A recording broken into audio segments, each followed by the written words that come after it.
Hello. Whoa, it's time to do the video for day number 1. This is day number 1 on this land. I did a video right after the real day number 1, but it was a little bit sloppy. So now a night and a day has passed, and I've begun work on day 2 here. But let's film what was done in day number 1. Okay, so I bought this land in May. The papers were signed then, and I was looking forward to harvesting all my grass. That was almost shoulder high at that point. And then when I came back on July 16th, the grass was gone. Somebody took my grass and planted a bunch of corn, and I was horrified. But I said, oh, okay, maybe there was a guy working here and he forgot or something, whatever. So I talked to my, realtor, and different things got settled. And he's been a real bastard, and finally he's off the land. And he's putting a threat over my head. And if you care to pray for me, good. Pray for a good result. That the good person wins instead of the lying schemer. So, he finally got his corn out on Thursday, and I began my work. You see down there, to the right of the bamboo, that is what I took for myself with his consent, so that I could begin. And I let him take the whole land. And the day that he was out, I started to go. And so what did I do? First I celebrated for joy. And then I did 2 swales here. So the whole land is on this side. All that water that fell in the night went into these swales. And let's see if the bottoms are still holding it. You see, there's still some in the bottom. And I planted about 200 papaya trees, little babies. They don't like much being transplanted. And then often in between the papayas, a regime of, not moonflower, a regime of physalis or Cape gooseberry, and alternating with evening primrose, which is just a cure for everything feminine. Evening primrose is so great. Got a little oil press, Piteba oil press from Holland for like $100, and you can press your own oils. And I'm thinking a lot of borage oil and these other things. So second swale, you can see there's a bit of water in there, and none of this rain went running down the hill. There's no rivulets, and I look forward to making more swales up there. But anyhow, all that water got captured, and look at the royal treatment that I gave to the more advanced fruit trees. This is a rose apple that I kind of pulled out of the pot of that rose apple, and I think I'll be able to get another one off the base there. Rose apples are great. If you've ever been to Hawaii or anywhere and know them, oh, they're so perfumey, they're wonderful. And look at how much water it got. I like to give a nice bund, and when a tree's on an incline like that, so the water accumulates there, never gets waterlogged, but it holds it all. And then I put 3 papayas on each one, more or less. There's a guava. Sometimes I put marigold, which grow huge here, and winter doesn't kill them. And an avocado, from the store, a grafted avocado. Bacon sounds good to me. And so here I put the citrus, and I got a lot more citrus to plant today. Kind of give them royal place in the middle so they get the most sun. This is on the north slope of that carambula, or star fruit. My gosh, those guys produce so much. And so here's a really important trick. This is how I do stuff. I do nursery beds or nursery pots. This pot was full of like 300 little papayas. Bought a papaya in Arizona from a Hawaiian papaya, and then I brought it over here, and they pretty much all popped up, and they should go true. They should grow true to seed, because something about papayas is they're basically always hermaphrodite. There's male, female, and hermaphrodite papayas, and if you see a papaya that's that pear shape, it's a hermaphrodite, and it's more flesh, thicker, and females are not that great. I'll eat them, but some people plant 10 papaya seeds, and then let them come up, and then see what's what. Pull out all the males, pull out all the females, and just leave one hermaphrodite. They are superior fruit. So, look, this swale was really important to have in place. There's 3 swales on this side, and see, that's like one of the bigger papayas, and it'll grow great. They don't love to be transplanted, especially bare root, but when they're really small, they can handle it. So the entryway there is not great, and so because you could get hit. So I've begun today to clear out right next to that sign, and that's a better place to pull in, and people can see from both directions. It's dangerous there. So I changed the entryway, and then I'll have parking up here, and then I've used the corn plants. Maybe it's hard to see, but for the road down, sort of in the high point, sort of in the middle of the road, in the middle of the land, and then it'll wind over and then go down that low bit.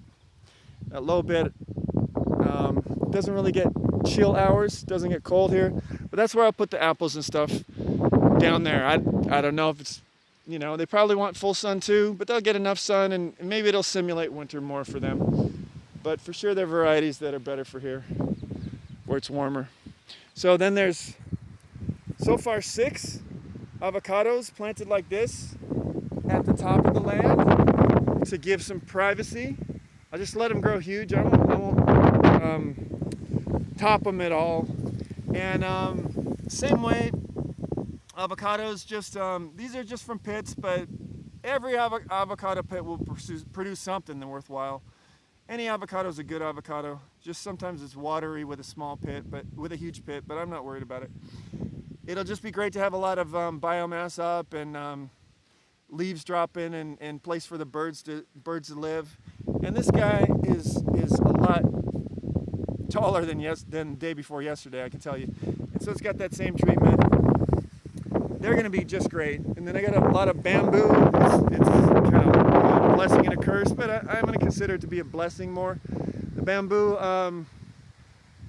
it's good, thick, strong bamboo. So I think I'm going to cut that whole thing down every single year, and then use when they're mature and strong, and use them here and there. I mean, imagine all the permanent tomato trellises. Bamboo in the garden as a tomato trellis or a bean poles, it can last like 5 years, no problem. And then that's what people around here use, the Cana iberica, the Iberian bamboo, and that's like 1 year. And I'm gonna try to get that stuff out by the roots eventually. And just so you know, those are cryptomerias. That's Japanese redwood, and they're really good wood. And I'm gonna leave them, but some are takeable, little guys. But that's a great thing, and then there's the ocean view. You can just see it in the distance. It's getting long, this video, but it's a lot of good stuff. So there's 6 of these royal treatments for the little avocados, and yes, I will take that bamboo. That's why I was on the subject of bamboo. Here's another patch. Unfortunately, it's not necessary, but the trees will get markers and support.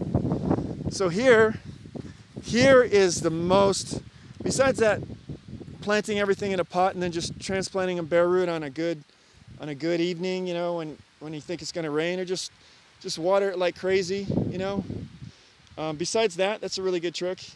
This is So valuable. I grew up with shovels. I never knew a heavy hoe. I really embraced this guy in Portugal, where they call him enxada. I'm sure Brazil's the same. Angola, Mozambique. Most of the world uses a heavy hoe, actually, to cultivate and make all the jokes you want. The Portuguese enxada is well engineered. It's a beautiful thing. This guy's heavier. I got a light one. It's a fairly heavy one. Observe. There's a curve there. There's a curve in the blade. That helps. But it is flat, and you can make an absolute plane, plane, of the ground with these guys. And this ends up being a point, even though it's not. Even though you can go flat with it, it's still a point that you can use when you want to. I took down all these blackberries, brambles, no problem. It cuts through any dang thing. And observe the angle. That's a good angle. Maybe I'll cut this butt off, but mostly I don't dig deep holes with it. So it doesn't get in the way. And there will be my new entryway that's not dangerous.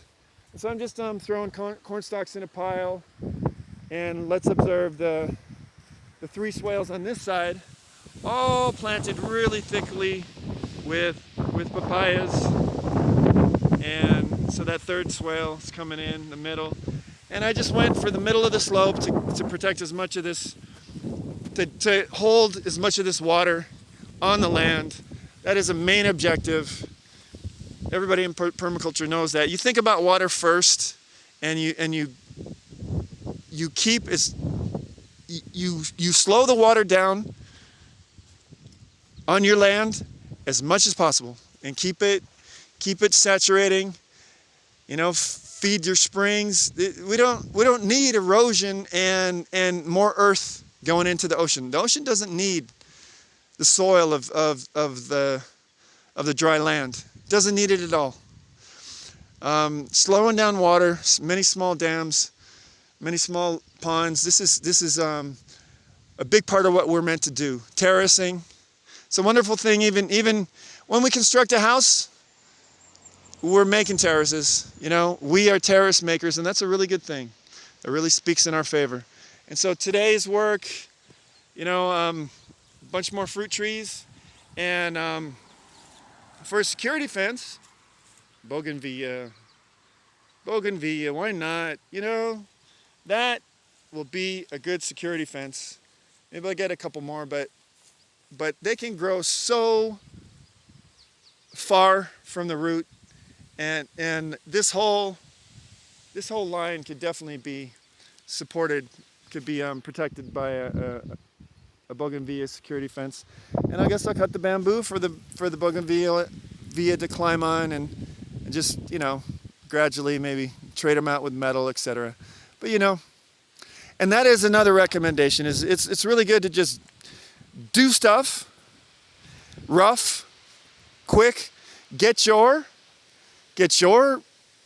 friends, your plant friends, in the ground, dominating space as much as possible. Just boom, boom, boom. Don't worry too much.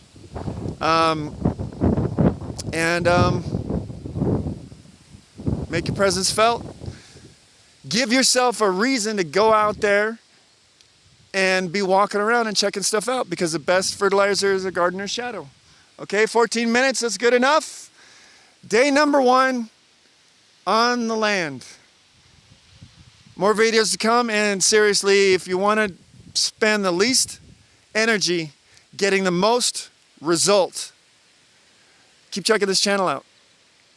All right, much love, blessings.